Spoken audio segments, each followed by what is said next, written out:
بسم اللہ الرحمن الرحیم۔ السلام علیکم ورحمۃ اللہ وبرکاتہ۔ حضرت محمد صلی اللہ علیہ وآلہ وسلم اور ان کے ساتھی دین کا کام چھپ کر اور خاموشی سے سر انجام دیتے رہے۔ جب آپ صلی اللہ علیہ وآلہ وسلم نے دین کی علانیہ تبلیغ شروع کی تو کفار مکہ آپ صلی اللہ علیہ وآلہ وسلم اور آپ کے ساتھیوں کے دشمن بن گئے۔ بہرحال جب بحث و حجت سے کام بنتا نظر نہ آیا تو مشرکین نے طے کیا کہ اسلام کی دعوت کو بزور طاقت کچل دیں اور لوگوں کو اللہ کے راستے سے روک دیں۔ چنانچہ بڑے لوگوں اور قبائل کے سرداروں نے اپنے اپنے قبیلے کے مسلمانوں کو اذیتیں دینی شروع کیں اور ان کا ایک وفد ابو طالب کے پاس گیا کہ وہ رسول اللہ صلی اللہ علیہ وآلہ وسلم کو اسلام کی تبلیغ سے منع کریں۔ اس منصوبے کے تحت مسلمانوں کو ایسی ایسی تکلیفیں دی گئیں کہ ان کے تصور سے رونگٹے کھڑے ہو جاتے ہیں اور دل شک ہو جاتا ہے۔ مثلاً حضرت بلال بن رباح رضی اللہ عنہ امیہ بن خلف کے غلام تھے۔ امیہ ان کے گلے میں رسی ڈال کر بچوں کے حوالے کر دیتا اور وہ انہیں کھینچتے پھرتے۔ اس دوران بلال رضی اللہ عنہ احد احد کہتے رہتے۔ اس کے علاوہ امیہ ان کو دوپہر کی چلچلاتی دھوپ میں لے جا کر جلتی ریت یا پتھر پر ڈال کر سینے پر بھاری پتھر رکھوا دیتا، پھر کہتا کہ یا تو محمد کے ساتھ کفر کر اور لات اور عزا کی پوجا کر یا اسی حالت میں پڑا پڑا مر جا۔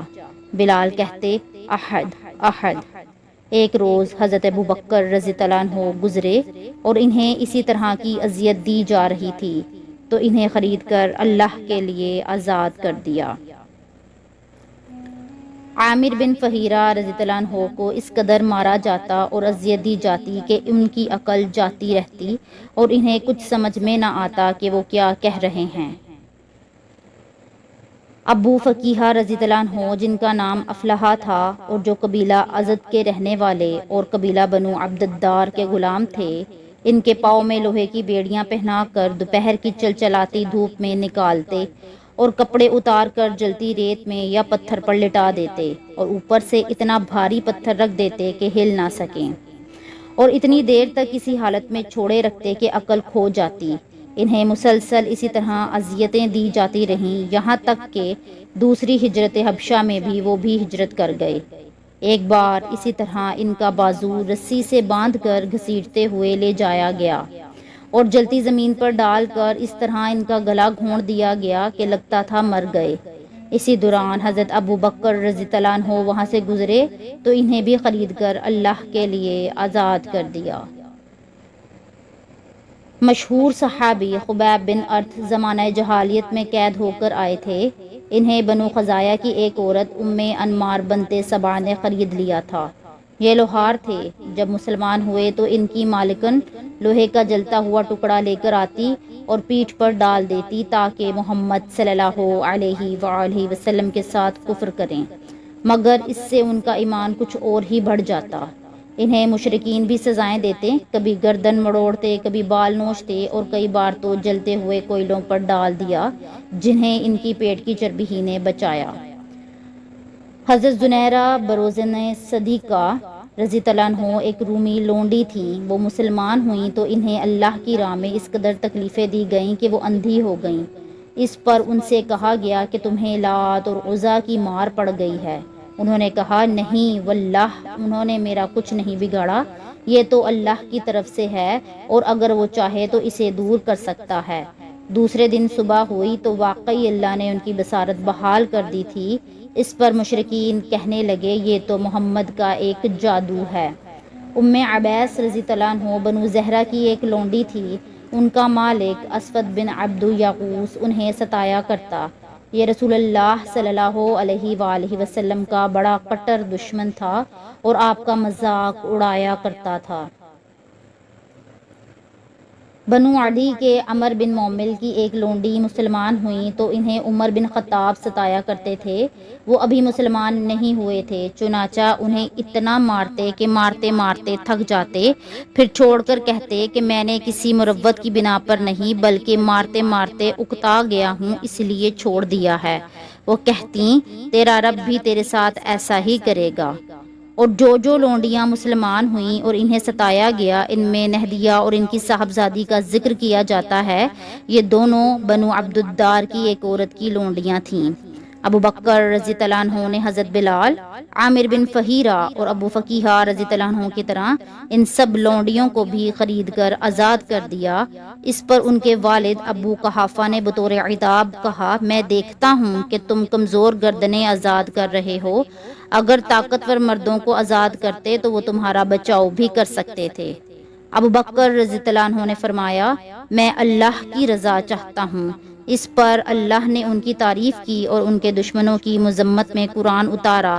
فرمایا، میں نے تم کو ڈرا دیا ہے ایک بھڑکتی ہوئی آگ سے، جس میں وہی بدبخت داخل ہوگا جس نے جھٹلایا اور منہ پھیرا، یعنی امیہ بنت خلف اور اس جیسے کام کرنے والے دوسرے لوگ، اور اس سے وہ پرہیزگار بچا لیا جائے گا جو اپنا مال پاکیزگی حاصل کرنے کے لیے دیتا ہے، اور اس پر کسی کا احسان نہیں ہے کہ اس کا بدلہ دیا جا رہا ہو، بلکہ اس کا مقصد محض اپنے پروردگار کی خوشنودی حاصل کرنا ہے، اور وہ یقیناً راضی ہو جائے گا۔ اور یہ ہیں ابو بکر رضی اللہ عنہ، اللہ نے ان سے بھی راضی ہوئے اور انہوں نے جن غلاموں اور لونڈیوں کو آزاد کیا ان سے بھی اور تمام صحابہ کرام سے بھی۔ ان کے علاوہ حضرت عمار بن یاسر اور ان کے والدین رضی اللہ عنہ کو بھی سزائیں دی گئیں۔ یہ لوگ بنو مخزوم کے حلیف تھے، جن کا ایک سردار ابو جہل تھا۔ چنانچہ اس کی سرکردگی میں قبیلہ والے ان لوگوں کو سخت دھوپ کے وقت ابطحا میں لے جاتے اور اس کی گرمی میں تپاتے۔ اسی حالت میں رسول اللہ صلی اللہ علیہ وآلہ وسلم ان کے پاس سے گزرتے تو فرماتے، آل یاسر صبر کرنا، تمہارا ٹھکانہ جنت ہے، اے اللہ آل یاسر کو بخش دے۔ اسی طرح عذاب سہتے سہتے یاسر اس دنیا سے چل بسے۔ وہ قبیلہ مزحجہ کی ایک شاخ انس سے تعلق رکھتے تھے۔ ان کے والد کا نام عامر اور دادا کا نام مالک تھا۔ حضرت عمار رضی اللہ عنہ کی والدہ کا نام سمیہ بنت خیاط تھا۔ وہ ابو حذیفہ مخزومی کی لونڈی تھیں، بہت بوڑھی اور کمزور ہو چکی تھیں۔ انہیں کمبخت ابو جہل نے شرمگاہ میں نیزہ مارا، جس سے وہ شہید ہو گئیں، اور یہ اسلام کی سب سے پہلی شہید ہیں۔ باقی رہے عمار رضی اللہ عنہ تو عذاب ان کی برداشت سے باہر ہو گیا۔ مشرکین سخت گرمی کے دنوں میں بھی کبھی انہیں لوہے کی زراح پہنا دیتے، کبھی سینے پر سرخ بھاری پتھر رکھ دیتے، کبھی پانی میں ڈبو دیتے، یہاں تک کہ ایک روز انہوں نے مجبوراً ان کے مطلب کی بات کہہ دی، لیکن دل ایمان سے بھرا ہوا تھا۔ اس پر اللہ تعالیٰ نے یہ آیت نازل فرمائی، جس شخص کو کفر پر مجبور کیا گیا اور اس کا دل ایمان کے ساتھ مطمئن تھا، لیکن اس کے سوا جس کسی نے اللہ کے ساتھ کفر کیا، یعنی کھلے دل کے ساتھ کفر قبول کر لیا، تو اس پر اللہ کا غضب ہے اور اس کے لیے زبردست عذاب ہے۔ اللہ کی راہ میں حضرت مصعب بن عمیر رضی اللہ عنہ کو بھی اذیتیں دی گئیں۔ وہ بڑی ناز و نعمت میں پلے بڑے تھے۔ اسلام لائے تو ان کی ماں نے ان کا کھانا پانی بند کر دیا اور گھر سے نکال دیا، چنانچہ سانپ کی کچلی کی طرح ان کی چمڑی ادھڑ گئی۔ حضرت صہیب بن سنان رومی رضی اللہ عنہ کو اس قدر تکلیف دی گئی کہ وہ اپنی عقل کھو بیٹھے، انہیں پتہ ہی نہ چلتا تھا کہ کیا کہہ رہے ہیں۔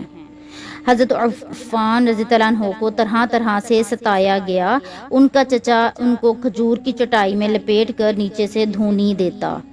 ابو بکر اور طلحہ بن عبید اللہ رضی اللہ عنہ کو بھی ستایا گیا۔